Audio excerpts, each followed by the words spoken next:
Hi everyone, today we're going to take a look at another new flash from Godox. It's their V480. Godox was kind enough to send me the Sony version of this flash for review, but I haven't been paid or sponsored for this review, and as always, I'll give you my honest and fair opinion. So let me start off this review with how I normally end one, and that is to say I highly recommend this flash. It is now my #1 recommended flash, especially if this is your very first flash and you're serious about your flash photography. So Godox has packed everything they know into this flash. So it has high-speed sync capability up to 1/8000th of a second. It has multi-strobe feature capability. It also is compatible with the new Sony global shutter with all of the caveats that go along with that. So if you have a global shutter, I'm sure you know what I'm talking about. We also have a very high light output at guide number is like guide number 50, but it's actually just as bright as the Godox V1 Pro flash, which is technically rated higher, even though they don't state a guide number. And I'll explain that a little bit later. We also have the X wireless system built in, so you can use this as a transmitter trigger to control multiple other flashes off camera in up to 4 groups. It also can be used as a master, so technically it's 5 groups, with multiple channels, ID numbers, scan function to automatically connect with the other flashes and give you the best signal possible for less misfires. We also have the receiver capabilities, so you can control this flash off camera using any of the Godox X wireless triggers. There's multiple versions there. We have the new X3, we have the X1 and X1 Pro and XT1, etc. It works with all of that, as well as other flashes that have the X wireless system built in as well. In addition to that, you can control this flash off camera via the optical trigger here in S1 and S2 modes. And one of my favorite features of any flash is when they do include the PC sync port, which is right here. So I can use this really with any of my cameras, and I have, that have the PC sync port, including a lot of my older film cameras. So this flash is very, very versatile, even though it has the Sony proprietary hot shoe. I've used this on my Canon, my Nikon, my OM system cameras via the PC sync port. And I can certainly use it off camera with any of the wireless triggers. And then one last thing I want to show you before we kind of deep dive into the menu and some of the features, and that is the new battery. This will give you over 600 full power flashes, so it'll last you basically all day long at any event. And the battery also has a USB-C port directly built into it, so you can charge it using any standard USB-C charger like a power bank or even from a wall outlet charger, which they did so kindly include in addition to a USB-C charging cable. All right, now I want to give you a relative size comparison to other popular Godox flashes. So we'll start with the IT30 here, which is a very compact flash, ton of features. I did a recent review on this flash. It's a great little flash. Here we have the ever popular TT350, and this is a flash that I've recommended to beginners for a long, long time. However, I'm now going to recommend the V480 over the TT350 as your first flash for a multitude of reasons, which I'll get into. And then here we have a TT600 equivalent. This is the flashpoint version.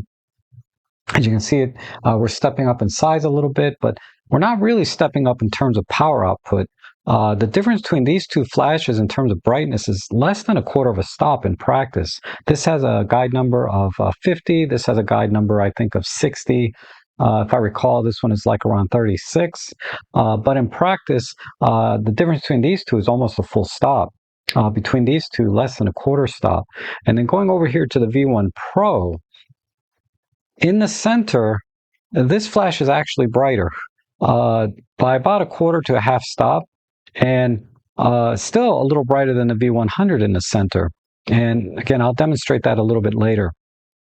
However, you'll also notice, besides just the overall size, how compact this is relative to the other popular flashes here, is this flash and the V100s are the only ones with the OLED touchscreen. And that makes a huge difference in the workflow when you're using these flashes. And there have been some firmware updates, which I'll talk about when we get into the menu system. Now, these 3 flashes are all square head and these are round heads, or I'm sorry, all 4 of these here, and these are the 2 round head flashes. So let's just do sort of a side profile of these, just to give you another comparison here. But from the side, you can see, again, the thickness of these gradually go up as we go up in power. And then coming around to the front, there are some significant differences here as well. The V480 is the only one that has a modeling light on the front. This is very, very useful, particularly for assisting your focus in low light. I know my Sony camera, my A7R5 over there, definitely struggles a little bit when focusing in low light, and this helps quite a bit, particularly in a studio, for example, when you're just using modeling lights from your main strobes. This will help assist with the autofocusing. It can be also used as sort of a video light, but it's not really bright enough. It's only 2 watts. And then the next thing you might notice on the V1s, we have the auxiliary light here in the front. I'm not a big fan of this. It's supposed to be sort of a supplemental fill light. I don't use it at all in practice. So I was hoping they would come up with a solution where you could swap these out with a video light or LED light like they have on the V480. But the V480 has it all when it comes to the front. Now, the one thing missing, say, from these 3 flashes, this is also a square head, is these flashes have auxiliary power inputs. So when you're using these flashes off camera, typically off camera, you might attach an auxiliary power supply so that you can run these flashes indefinitely without having to change the batteries. So again, this is more for studio use. You can use it in the field, but I would use this more in a studio when I have the flashes up high on a light stand and I don't want to have to change the batteries every time, they die. I can just have an auxiliary power plugged directly in. The V480 does not have this feature, which I think is more than acceptable considering, the intent and purpose of this flash. All right, now bringing all the flash heads forward, you'll notice obviously these are the square heads and these are the round heads, but on the round heads, we do have the modeling lamp built in right here. It's the same 2-watt output power as the V480. However, this has pros and cons. The pro being is when you use this in, say, a light modifier, you can have the modeling lamp inside the light modifier projecting a little bit of light. Whereas if you put this into a modifier, obviously the modeling lamp is not going to be inside the modifier. But in practice, this is not really bright enough to use inside of a modifier. The key disadvantage to this is when you want to use the modeling lamp like an autofocus assist lamp is if I want to do any kind of bounce flash, the modeling lamp is no longer facing the subject, and I'm not getting the benefit of the light for autofocus assist. So especially if I'm pointing it backwards or off to the side, the modeling lamp's nowhere to be seen. Whereas on this one, this will always be facing forward towards your subject, and that's why I prefer this design over, say, this design with the modeling lamp inside. Now, another key difference with the square heads is that these are going to project the light in a much tighter beam so that they're actually project the light further than the V-series round heads will. So if you're trying to project light onto a subject that's further away, you'll get at least a full stop difference between these and the round heads so that, maybe it's a bird on a stick or some kind of wildlife far away, whatever it is. If you want to project light further, this is the way to go. All right, so what we're looking at here are the beam patterns coming out from the various flashes, and we're going to start with the V480. They all have zoom heads here, so in the first shot here on the left, I have the zoom head zoomed out to 24 millimeters, and then here on the right, this is zoomed in to 105 millimeters. And you can see that the beam pattern is much tighter here at 105 millimeters, as it should be, and we have very strong vignetting, meaning it is a very tightly focused beam of light. Now, you may notice a tiny bit of banding here, which is typical of square heads. I wouldn't worry about that in practice. You're not going to see this because you're not shooting typically, just gray backdrops or solid white surfaces or gray surfaces. You just won't see this in your shots. The next shot here, I have the diffuser extended out on the V480, and here it spreads the light out very nice and evenly with just minor vignetting out to the edges. This is equivalent to a 14 millimeter spread as indicated on the display, but this is a very nice soft light being spread out all around. Now this next light here on the right, this is the V1 Pro at its widest setting of 28 millimeters. And you can see how nice and even the spread of light is from the center out to the corners, and it spreads the light out quite a bit more. You can also notice that it's much darker. It looks like it's almost a full stop. That's just the effect of spreading the light out more and more evenly versus a more focused approach that the V80 does. So depending on your use case, you may prefer the V480 output or you may prefer the V1 output. Now here is the V1 Pro zoomed in all the way to 105 millimeters, so we have a much tighter pattern, but again, the spread of light is still very, very even from the center out to the edges, unlike the V480, which it's a little bit more focused and uneven. Okay, next up we have the V100. Now this light is actually just as bright as the V480, and also we have a much more even spread of light from the center out to the corners. So this is a very, very nice light output. But ultimately, this light on the left, the V480, is projecting more light forward, so you will get more distance from the V480, even versus the Godox V1 Pro. And then finally, here's the V100, set to 105 millimeters, the tightest beam pattern. And at this point, it is about the same, if not a little bit brighter than the V480, with less vignetting in the corners and very even spread from the center out to the corners. Here I'm just showing you basically the progression of the Godox user interface. We're going from a very old style. This has been around for years and years. This is a slight improvement with more controls because this flash does have more features than the TT600.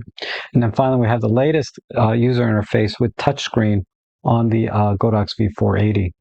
All right, now let me give you a quick overview of the menu system and user interface.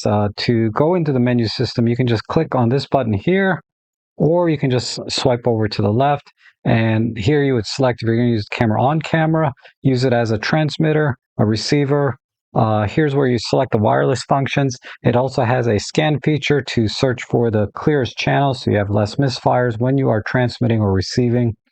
Or you can just manually select channel and ID number. And then here's the deep dive into the menu system, and here you can go into the power type, which just lets you select if you want to use the fraction or decimal system, or you can go in thirds of a stop or tenths of a stop here. This is my preferred setting, is what I'm used to. And then we have TCM function, which is convert your TTL power output to manual mode if you're interested in that. Meters, feet distance, some standby and power saving features here. This is for the modeling lamp to turn on or off when the flash fires. I would just leave that on interrupt. And then screen on or off, again, power saving. New agreement, I believe this is just simply the compatibility mode. Doesn't really apply to Sony flashes because of the hot shoe. The center pin doesn't line up. But on the other models, if you turn new agreement on, this basically puts it into legacy mode, so it's compatible in full manual mode only without TTL. And as I mentioned before, there is a new firmware version 1.01, which fixes one thing that I'll show you in just a moment. And then to go back out, we can swipe and just click. We're going to use the flash on camera. I'll just show you the transmitter receiver functions. If you want to put this into transmitter mode, we have 4 additional groups in addition to controlling this flash directly on camera. Or we can set it up as a receiver where we set the group that we want the flash to be on. Very simple. I can select the group here, A, B, C, D, E. Once we're in the menus or back on the main screen, I can select the mode here. For receiver mode, this isn't really apply because the transmitter is going to control the mode. So let me just go back into sender mode or on camera mode, and we can switch between TTL and manual. Here's where I can select the zoom. So I have quick shortcuts here to various focal lengths, or I can just put it on auto, and that works pretty well if you're using a zoom lens. And then if I swipe down, this is where I have access to high-speed sync. I can turn the beep on and off. This is for this optical trigger in the front here, so you can set it to S1 or S2. And then over here we have the modeling lamp setting. We can adjust the brightness, brighter or dimmer, like so. And then here we have the multi-strobic mode. All the features you could possibly want in the flash. And then here we have a lock feature. So this is useful for, once you have your settings and you don't want to change them, touching the screen is not going to affect any of the settings. And this is also very useful if the flash is resting against your body or on your forehead when you have it on camera.